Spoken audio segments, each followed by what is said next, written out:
Grab siap caplok Gojek, dominasi pasar atau ancaman monopoli. Di tengah guncangan ekonomi digital yang semakin berkembang pesat di Asia Tenggara, kabar mengejutkan datang dari dua raksasa layanan transportasi daring terbesar di kawasan, Grab dan Gojek. Desas-desus mengenai akuisisi Gojek oleh Grab kembali mencuat ke permukaan dan menciptakan gelombang diskusi publik yang luas. Spekulasi ini memantik banyak pertanyaan mendasar. Apakah langkah ini merupakan strategi bisnis cerdas untuk efisiensi dan perluasan pasar, atau justru sinyal berbahaya dari ancaman monopoli yang dapat menekan konsumen dan membunuh persaingan sehat? Fenomena ini bukan hanya tentang dua perusahaan teknologi raksasa yang mencoba merebut pangsa pasar ride-hailing Indonesia, melainkan juga mencerminkan dinamika kekuatan korporasi, regulasi pemerintah, dan masa depan ekosistem digital yang inklusif. Indonesia sebagai pasar terbesar di Asia Tenggara memiliki peran sentral dalam drama ini. Bagaimana jika satu perusahaan berhasil mendominasi secara penuh? Akankah ini menjadi awal dari era efisiensi layanan yang lebih baik, atau justru mimpi buruk ekonomi pasar bebas yang kehilangan keseimbangannya? 1. Sejarah rivalitas Grab dan Gojek. Grab dan Gojek memiliki kisah yang hampir paralel dalam membangun dominasi di sektor ride-hailing Asia Tenggara. Gojek yang lahir di Indonesia pada tahun 2010 memulai kiprahnya dengan layanan ojek panggilan melalui pusat layanan telepon sebelum akhirnya meluncurkan aplikasi pada tahun 2015. Perusahaan ini berhasil menembus pasar dengan cepat karena mampu menjawab kebutuhan lokal, terutama di kota-kota padat seperti Jakarta, Surabaya, dan Bandung. Sementara itu, Grab yang berbasis di Singapura didirikan pada tahun 2012. Awalnya hanya fokus di Malaysia dan kemudian berkembang pesat di seluruh Asia Tenggara.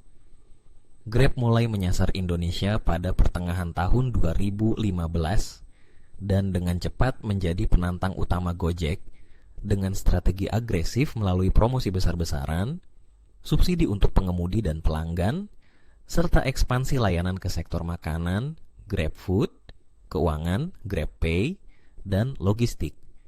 Sejak saat itu, keduanya terlibat dalam apa yang disebut oleh banyak analis sebagai perang bakar uang, di mana mereka saling berlomba memberikan diskon dan insentif demi menguasai hati dan dompet konsumen. Namun di balik persaingan sengit tersebut, kabar tentang kemungkinan konsolidasi atau merger keduanya telah muncul beberapa kali, terutama sejak pandemi COVID-19 mengguncang struktur keuangan banyak perusahaan pemanfaatan teknologi. 2. Strategi akuisisi, jalan menuju dominasi pasar. Isu akuisisi Gojek oleh Grab bukan sekadar gosip. Pada beberapa titik dalam beberapa tahun terakhir, para pemangku kepentingan di kedua belah pihak, termasuk para investor besar seperti SoftBank, Temasek, Google, dan Sequoia Capital, dikabarkan telah mendorong terjadinya konsolidasi. Alasannya sederhana, penggabungan akan mengurangi biaya operasional, meminimalisir pembakaran uang, dan menciptakan entitas bisnis yang lebih kuat secara finansial untuk menghadapi persaingan dari luar seperti Uber yang kini sudah hengkang dari Asia Tenggara, atau bahkan pemain Tiongkok seperti Didi Chuxing. Dengan mengambil alih Gojek, Grab berpotensi menguasai lebih dari 70% pangsa pasar ride-hailing di Indonesia, serta menggenggam kendali di sektor pengantaran makanan, pembayaran digital, dan logistik mikro. Ini berarti Grab akan memiliki posisi dominan yang nyaris tak tertandingi. Dominasi seperti ini mungkin tampak menggoda dari sudut pandang bisnis, namun membawa konsekuensi yang sangat serius terhadap ekosistem ekonomi digital Indonesia. 3. Ancaman monopoli dan kerentanan konsumen. Ketika sebuah perusahaan menguasai mayoritas pangsa pasar dalam satu sektor industri, muncullah kekhawatiran tentang potensi monopoli. Monopoli adalah kondisi di mana satu pelaku pasar memiliki kekuasaan yang cukup untuk menentukan harga, kualitas, dan ketersediaan layanan tanpa harus mempertimbangkan kompetitor. Jika Grab benar-benar mengakuisisi Gojek, maka tidak ada lagi kompetitor utama lokal yang dapat menyaingi dominasinya di Indonesia. Konsekuensi dari kondisi seperti ini bisa sangat luas. Pertama, konsumen berpotensi kehilangan alternatif layanan. Jika Grab menaikkan tarif atau menurunkan kualitas layanan, pengguna tidak memiliki banyak pilihan lain untuk beralih. Kedua, para pengemudi atau mitra layanan berisiko diposisikan dalam hubungan kerja yang timpang karena berhadapan dengan satu pihak dominan. Tanpa persaingan, insentif dan perlindungan kerja bisa saja ditekan secara sepihak. Ketiga, pelaku usaha kecil dan menengah yang mengandalkan layanan digital seperti GrabFood atau Grab Express juga akan semakin tergantung pada satu platform, yang pada akhirnya memperlemah posisi tawar mereka dalam negosiasi harga dan skema komisi. 4. Regulasi dan peran pemerintah. Dalam menghadapi potensi konsolidasi raksasa seperti ini, peran pemerintah dan lembaga pengawas persaingan usaha menjadi sangat penting. Komisi Pengawas Persaingan Usaha, KPPU, di Indonesia memiliki mandat untuk memastikan bahwa tidak ada pelaku usaha yang menyalahgunakan posisi dominannya di pasar. Dalam kasus potensi akuisisi Grab terhadap Gojek, KPPU harus menilai secara seksama dampak terhadap struktur pasar, daya saing, serta perlindungan terhadap konsumen dan pekerja. Di banyak negara, merger antara dua entitas besar seperti ini biasanya melalui proses uji tuntas atau antitrust review. Misalnya, di Amerika Serikat atau Uni Eropa, penggabungan perusahaan besar dapat dibatalkan jika terbukti berpotensi mengurangi persaingan.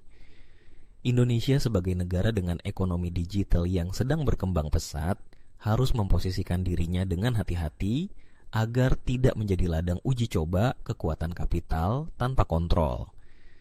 Pertanyaan penting yang harus dijawab oleh regulator adalah, apakah akuisisi ini benar-benar memberikan manfaat jangka panjang bagi masyarakat luas, ataukah hanya menguntungkan pemegang saham besar? 5. Implikasi sosial dan ekonomi jangka panjang. Dampak dari konsolidasi seperti ini tidak hanya bersifat ekonomi, tetapi juga sosial. Grab dan Gojek telah menjadi bagian dari kehidupan sehari-hari jutaan orang Indonesia. Bagi sebagian besar pengguna, aplikasi ini bukan hanya alat transportasi, tetapi juga sumber penghasilan, akses makanan, dan alat pembayaran. Jika satu entitas menguasai seluruh rantai tersebut, maka risiko sistemik menjadi sangat besar. Bayangkan jika satu hari server Grab mengalami gangguan besar. Tanpa Gojek sebagai alternatif, jutaan pengguna akan terjebak tanpa layanan, pengemudi kehilangan penghasilan, dan UMKM kehilangan akses pasar. Ketergantungan pada satu entitas seperti ini sangat berbahaya bagi resiliensi ekonomi digital nasional. Di sisi lain, kita juga harus mengakui bahwa merger bisa menciptakan efisiensi.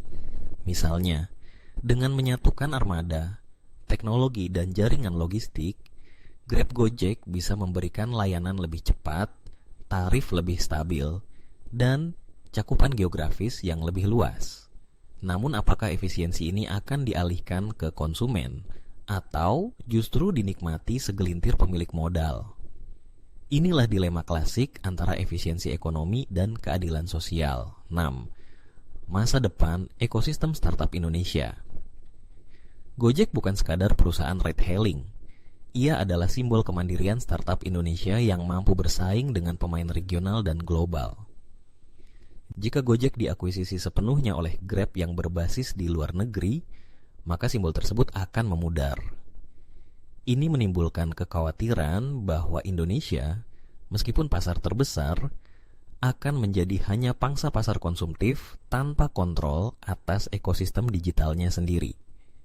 Kondisi ini seharusnya mendorong pemerintah Indonesia untuk memperkuat kebijakan industri digital dalam negeri, termasuk investasi di startup lokal, insentif untuk inovasi, dan perlindungan atas aset digital nasional. Jangan sampai Indonesia hanya menjadi ladang pertumbuhan pengguna, sementara nilai tambah ekonomi dan kepemilikan platform berpindah ke luar negeri. Kesimpulan, momen kritis bagi arah ekonomi digital Indonesia. Potensi akuisisi Gojek oleh Grab merupakan peristiwa besar yang dapat menjadi titik balik bagi lanskap ekonomi digital Indonesia.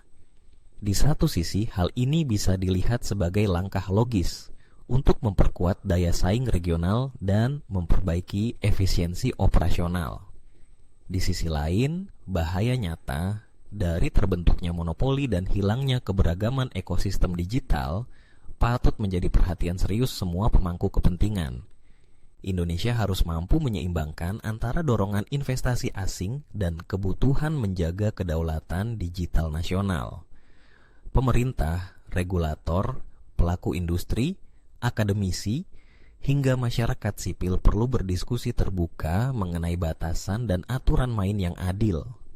Tanpa itu, kita berisiko kehilangan kendali atas masa depan digital kita sendiri. Akhir kata, pertanyaan Grab caplok Gojek, dominasi pasar atau ancaman monopoli, bukan hanya wacana bisnis. Ini adalah soal arah dan kedaulatan ekonomi digital Indonesia di abad ke-21.